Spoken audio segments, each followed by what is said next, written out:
forests are dominated by large plants that crowd one another in their competition for light. But far below on the forest floor, there is a group of tiny plants known as the mosses. With over 10,000 species, these plants thrive in many habitats. These moss plants form gametes and are therefore gametophytes.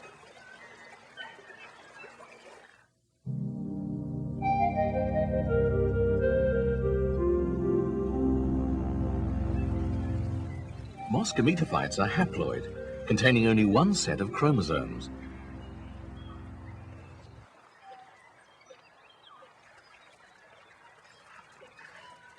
Their small and compact form enables the stems to stay upright, while rhizoids anchor them to the soil. Moisture easily accumulates around the densely spaced stems. This often leaves a film of water on the leaves and on the stem tip.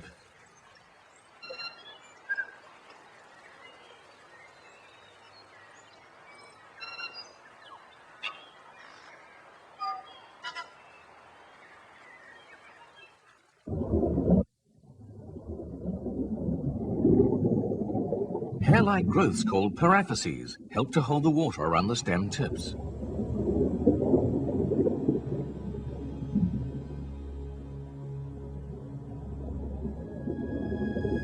Some stem tips are male and contain reproductive structures called antheridia. These are complex organs consisting of many cells. Each is supported by a stalk.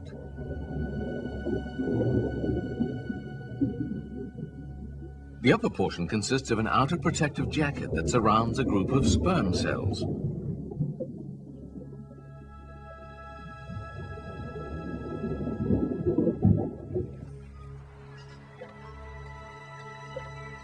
At the tip of a female plant, there are numerous reproductive structures known as archegonia. The top of each consists of a slender neck. The middle region contains a chamber called the venter. The base of the archegonium is attached to the moss stem by a stalk. An egg cell is formed inside the venter.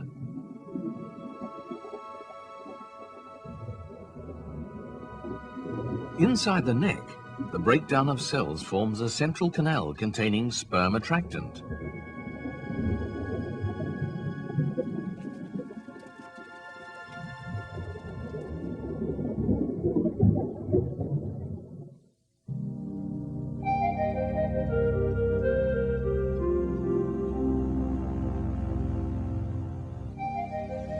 A rain shower provides the ideal conditions for sperm release and their transfer to a female plant.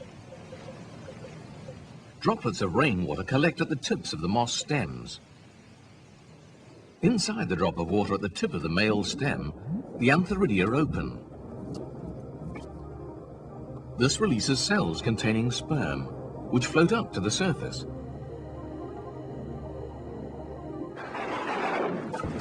Raindrops splash some of this water out of the male plant. Some splash drops contain sperm cells and fall onto the tip of a female stem.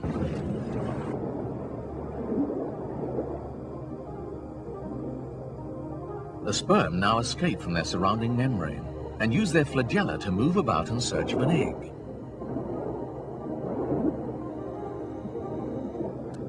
The archegonium now opens and releases the sperm attractant.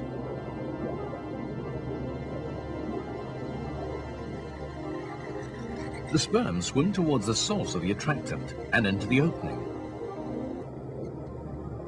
Once inside, they are guided down to the egg.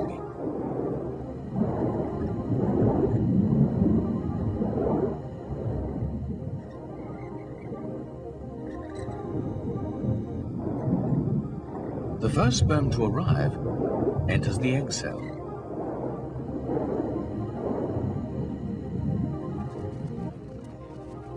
Fertilization is completed when the sperm and egg nuclei fuse, creating a diploid zygote.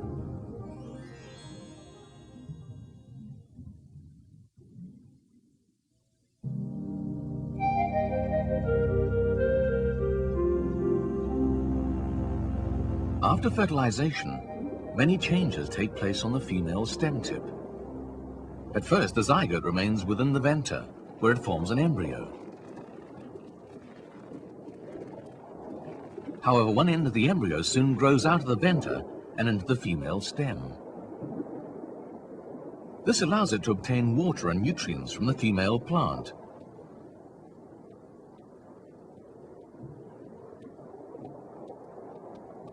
The other end of the embryo grows upward. The venter expands to accommodate this growth, but eventually it is split in half. The embryo now forms a very long stalk or seta that lifts the top half of the venter up into the air. This results in a small diploid plant, the sporophyte, attached to the tip of the female stem.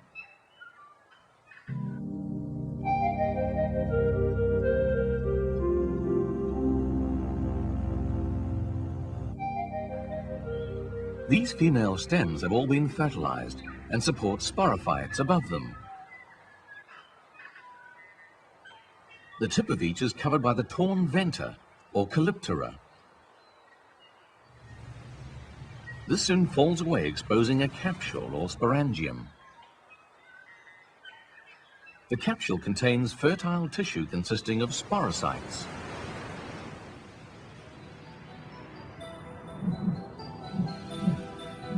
Inside the nucleus of each sporocyte, there are 2 sets of chromosomes. The nucleus divides by the process of meiosis, forming 4 haploid nuclei.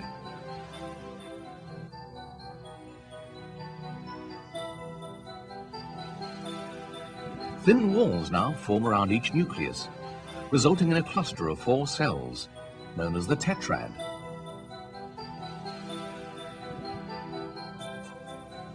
A deposit of sporopollenin produces cells with thick, resistant walls, called spores.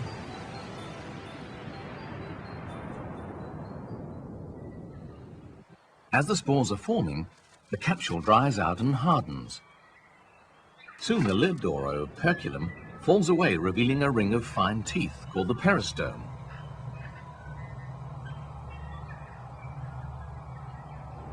These surround an opening in the capsule.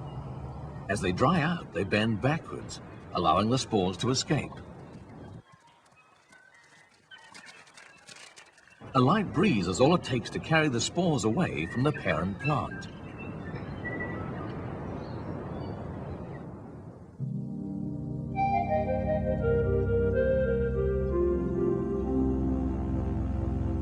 Spores carried by the wind may land on an exposed surface.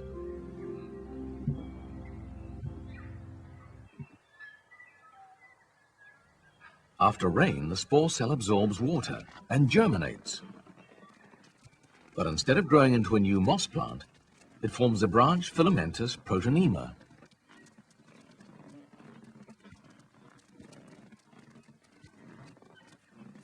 However, after a period of growth, some of the protonema form buds.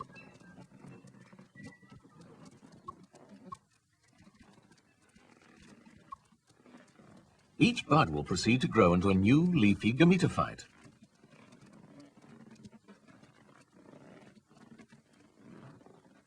Spores then enable mosses to spread and colonize new areas, often some distance from the parent plant.